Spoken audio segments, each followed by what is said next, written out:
Hello and welcome to NPTEL MOOC on Fiber Optic Communication Systems and Techniques.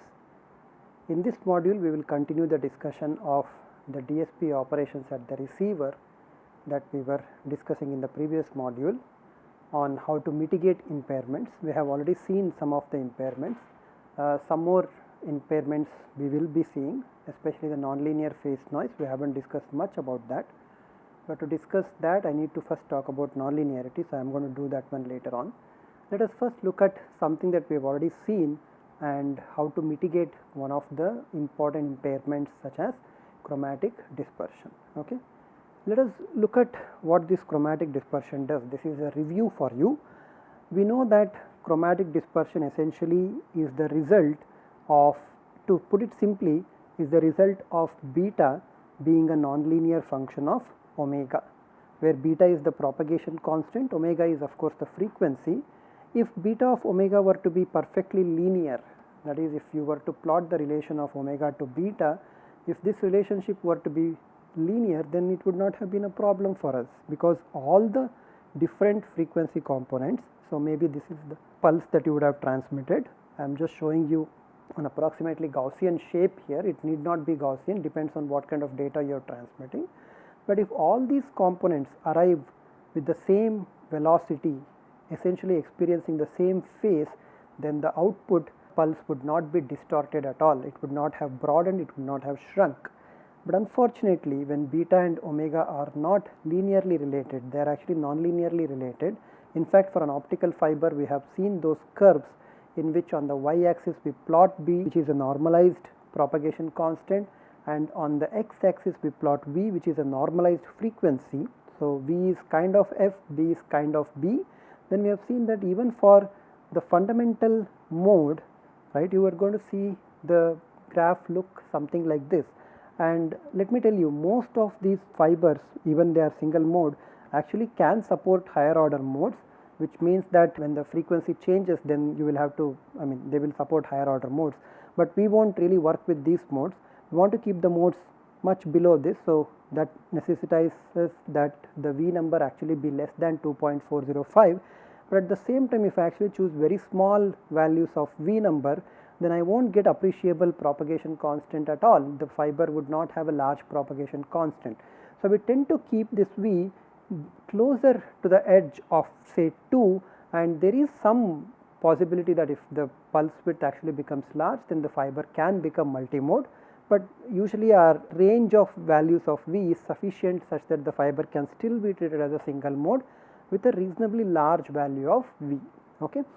So around this V is what we are going to have channels. There will be multiple channels. I have showing it with a not correct units up there, but if you actually consider the entire C band, which is say 1525 to about 1560 nanometer, or the extended C plus L band, which goes up to 1525 to 1600 nanometer, all of them will actually be able to fit into this small region around 2. Okay, so there is no danger of making these fibers become multimode fibers.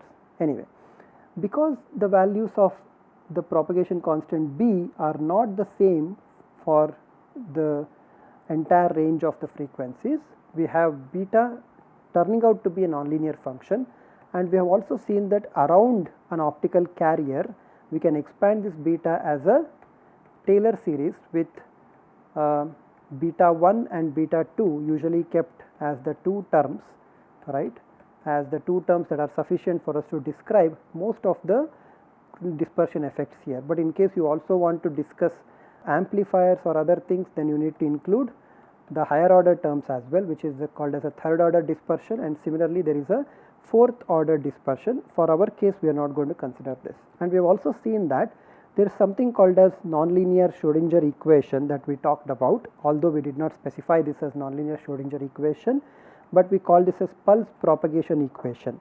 The pulse propagation equation actually allowed us to understand or model the effects of dispersion, and we found that the way this pulse changes with respect to the propagation distance is given by minus alpha by 2 times A of ZT, which represents the attenuation of the pulse, and alpha by 2 is because this is the field attenuation value, and then you have plus J beta 2 by 2, del square A by del t square, A of zt. And we solved this equation for the case of Gaussian pulses, and then we found that when the dispersion is normal, the pulse actually expands considerably, and when the pulse sequence that has been transmitted, okay, shows up as an expanded version, so maybe as it expands, of course its amplitude also drops out, so then the pulse would kind of interfere with respect to each other or talk to each other, resulting in what is called as intersymbol interference. Now, in our optical fibers, there are two types of fibers that are currently laid. One is called as dispersion managed link, and the other one is called as dispersion unmanaged links. What we mean by dispersion managed links is this. We know that if I consider a pulse through a fiber with a value of beta 2 around omega 0, and I am considering a narrow band pulse to be propagated through the fiber, then if it propagates through a length of L1, then the pulse broadening will be proportional to beta 2 times L1, or it is proportional to that the dispersion length that we can talk about, and that dispersion length of course will be proportional to beta 2 itself. LD, as we know, is given by the pulse width beta t0 square, which is the initial pulse width that is launched, divided by the magnitude of beta 2, right. So, this is roughly the pulse broadening that you are going to get, which is kind of the product out there.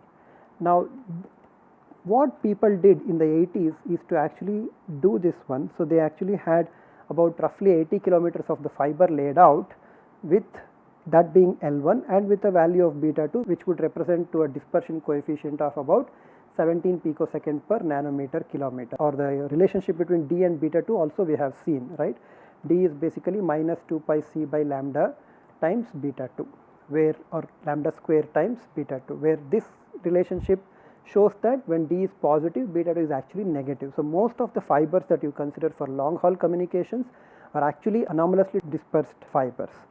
Anyway, what we are concerned with is only the product beta 2 L1, and if I now put in what is called as a dispersion compensated fiber, okay, after amplifying and other things, I am going to put up a dispersion compensating fiber whose length is L2 and whose value beta 2, let us call this as beta 2D, okay, is chosen in such a way that beta 2 L1 in magnitude should be equal to beta 2D times L2 in magnitude. Of course, the sign of beta 2D, right, will be opposite of the sign of beta 2 itself, and these links, when you cascade them one after the other and then you have an n such cascaded links, are called as dispersion managed links. And what is the key point of this dispersion managed links? At this point, when you launch a optical pulse, then the optical pulse would be broadened here, it would be amplified but still broadened here, but because I am using a DCF, the amplifier would of course consider the losses of both L1 and L2 fibers and therefore provide you a gain with that much. But then after you have amplified it and the losses in the link or the span has been eliminated, the pulse width is now back to the original pulse width. This is very important. Here you started off with T0, here again you end up with T0. So, which means that the pulse, when it comes to the receiver, has only undergone one span dispersion, right. You can even put a local DCF here. So, I will call this as DCF local to make the pulse go back to T0 itself. Now, this mechanism of course compensates for any dispersion loss in the system, but there is a big problem with this system, okay. Because you have the pulse width going back, the pulse is as strong at the input side as it is at every span itself, okay. Why this is important? Because fibers are, unlike traditional channels, are non-linear, and non-linearity is a power dependent quantity in fibers, which means if you take this power, put as the power reduces because of attenuation, but then you put the power back up to the original value, then the non-linearity can build up in this span. Next time as the power goes down, the non-linearity goes down in the fiber, but again at the end of the second span you have put the amplifier back, so the power goes back, and more importantly you have unbroadened the pulse. So, if the pulse was broadened, you have now squeezed the pulse, so the pulse again goes back to the same amplitude or same power, and therefore there will be additional non-linearities affected. So, dispersion managed links are very good for dispersion management, but they are very poor for nonlinearity mitigation, or at least they are very poor in terms of nonlinearity, because they are going to add nonlinearity in every span and therefore degrade the system performance at higher launch powers. And this is a very important parameter that limits the data rate of higher order modulations, and it also limits the reach over which these optical communication systems can be deployed. Then there are other systems which are called as dispersion unmanaged systems. In a dispersion unmanaged system, what we do is we remove these extra fibers. While the fibers were good, they are not so good for nonlinearity, so we actually remove these fibers and then we simply put in an amplifier, and if you want something other, that can be done, but you are not going to put a dispersion compensating fiber in this span, and you are going to take this multiple spans in this way. So the pulse that would start off with some initial pulse width T0, after the first span would be broadened, after the second span would be further broadened, and after many such spans would be almost flat, which means the intersymbol interference keeps on increasing. So chromatic dispersion will be very bad, but nonlinearity can be kept reasonably small. It would still be there, it would still be present, but it can be kept reasonably small using this scheme. So these schemes are called as dispersion unmanaged links. So no dispersion management is done at the span level. So the full effect of dispersion is going to be present at the receiver. And how am I going to overcome that one? Well, there are optical signal processing techniques based on nonlinear fiber optics itself, which can mitigate this dispersion problem, but we are interested at this point with using DSP techniques, right? Using DSP techniques, we have many such techniques available. One of the most popular technique, and this is the benchmark against which we normally compare both CD compensation as well as the nonlinearity compensation. I will tell you, not every nonlinearity can be compensated by this, but deterministic nonlinearities can be compensated by this algorithm. In fact, this is the algorithm that is currently used in the 100 Gbps standard, and it is also expected to be used for 400 Gbps, but there are also now good other algorithms that have come up, but DVP has been the benchmark for most of the last decade in dealing with CD compensation. The method is actually quite simple. The idea is the same as DCF, but except that you actually put in, instead of a real fiber, you put in a virtual fiber. So you have your signals propagating, you have your spans, you don't do anything in the middle, you amplify it, that's all, to compensate for the losses. You cascade about n sections of each, and then you now have a full CD affected signal arriving at the receiver. Now you put in the receiver, extract the Ix. Now I am not going to write X here, because I know that I am actually dealing with only this one, right? I am only dealing with X polarized receivers. So I am simply going to write this as I and Q. So these are the samples. So I might even write down the complex received sample as RK. Okay. So I have this complex received sample. Without doing anything further, what I am going to do is to put in a virtual fiber. A virtual fiber is simply an algorithm that we are going to implement on a computer or on a real-time FPGA kind of a device, right? So we do have dedicated processors for that one, or you can put it on your offline processing, you can put it on your computer. Take the sample sequence that you are going to receive. This RK will be equal to IK plus JQK, where I and Q are the in-phase and quadrature components at the kth sample time. Okay, so now I have this RK sequence. What I am going to do is to put this through a virtual fiber whose beta 2 will be negative of the beta 2 of this one, and that is all essentially. So attenuation, we do not need to worry about it, we have already taken care of it. The only thing that we need to worry at for dispersion compensation is to put in minus beta 2. But fiber also has a nonlinearity, so you can actually put in appropriate value of gamma. It turns out that gamma in that case, we will define gamma later on when we talk about nonlinearities. For now, we do not need to worry about that. Okay. So this is the virtual fiber. All that we are saying with a virtual fiber is, if the forward transmission fiber has beta 2 and gamma, okay, you simply put in, sorry, it should not be gamma 2, it should be just gamma. So you just put in minus beta 2 and minus gamma, and then you are done, right? Of course, when we say you are done, you are not exactly done. What you have to do is, you solve numerically, that is on a computer, you solve the pulse propagation equation. Remember, we solved the pulse propagation equation by a method which we called as beam propagation method, in which we took A of zt and then discretized it, A of 0tn, discretized it, then we took the FFT of this one with appropriate frequency resolution depending on how we have sampled the signal, and then after FFT we have propagated it, and then you take this IFFT and then you repeat this operation many times, right. So, this is our model of solving the pulse propagation equation. Of course, on a fiber it simply keeps happening, it does not really depend on how we are solving the equation, but when it comes to numerically solving the pulse propagation equation, you assume that these samples are obtained by fiber after, and then model the fiber as a pulse propagation equation kind of a system. Okay.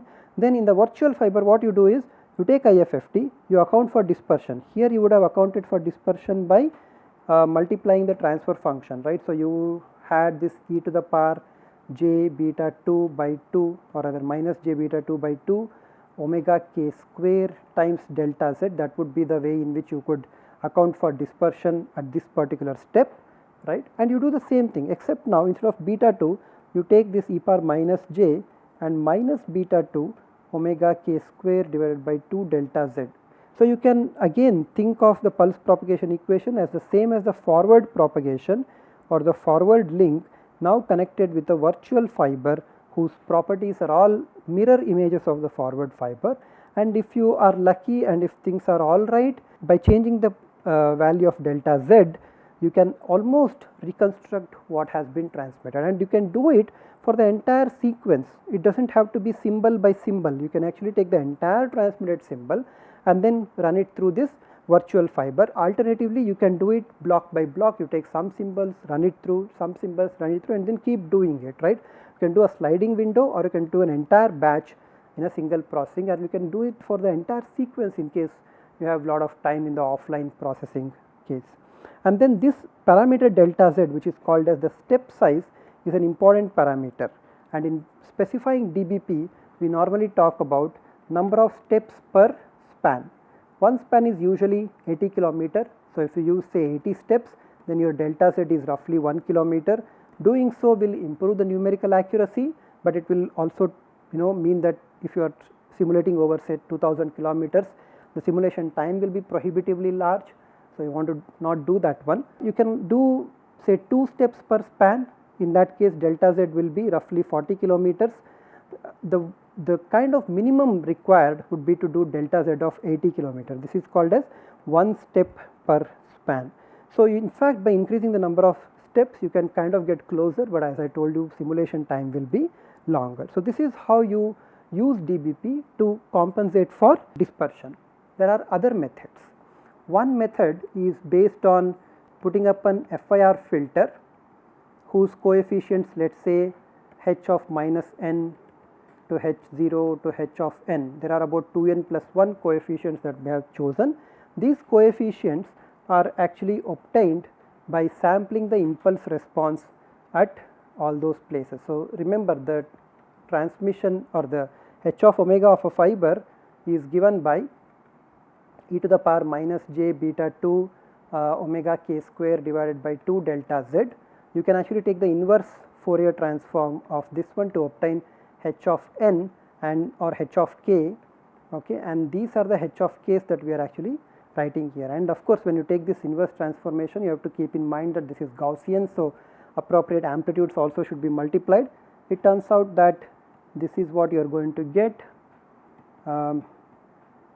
delta z maybe, this is the amplitude, and then you have e power minus j pi c square t0 square k square divided by d lambda square z.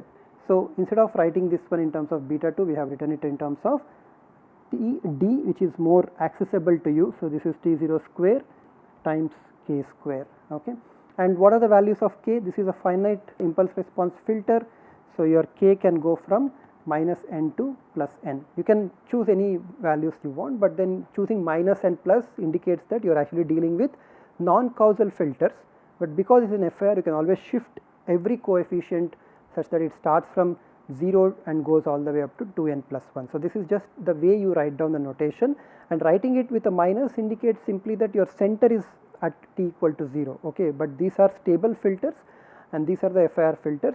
The way to decide the number of taps n or 2n plus 1, which we will call as L as a number of taps, is that if your fiber actually has a length of, or let us not call this as L, I will just call it as 2n plus 1. If the fiber actually had a dispersion coefficient of d, and then it had delta lambda as the line width or the bandwidth of the data, and then it propagated over the entire length L, this is the amount of pulse broadening that you are going to get. So, 2n plus 1 should roughly account for this d delta lambda L, because from this point the amount of spreading is going to characterize how many symbols are affected, right, and there will be n plus 1 symbols or 2n plus 1 symbols with you, because n symbols on the left, n symbols on the right get affected, because you are assuming that the symbol is sitting at the center. Now, this way of putting up an FIR filter and then passing the incoming sequence, the complex sequence RK, if you pass them and then get the output, you have compensated for the dispersion, okay, and this is a time domain method of analysis. You could of course perform what is called as frequency domain equalization, in which you take n symbols that are coming in or m symbols that are coming in, you take the Fourier transform via the FFT. So, you have all those m symbols or the samples at the output, and multiply each of those by the inverse this one. So, h of omega k with a minus beta 2, you multiply them. So, each omega k component will be multiplied by the transfer function that we had indicated at some point, which is the Fourier transform of this fellow actually, and you, after multiplying, that is what the FDE part is, you then take the inverse FFT, so that you recover the block again. Now, by varying the number of symbols in a block or varying the block size, and by varying the appropriate frequency resolution, because the number of blocks determine the frequency resolution. So, by varying these properties or varying these values or parameters, you can then almost achieve complete dispersion equalization. So, this is called as dispersion compensation or dispersion equalization. You can do all of this. I also told you that once you sample the signals, the I and the Q samples are usually not going to be aligned together, right. So, if this is the clock, then the clocks are usually not going to be aligned.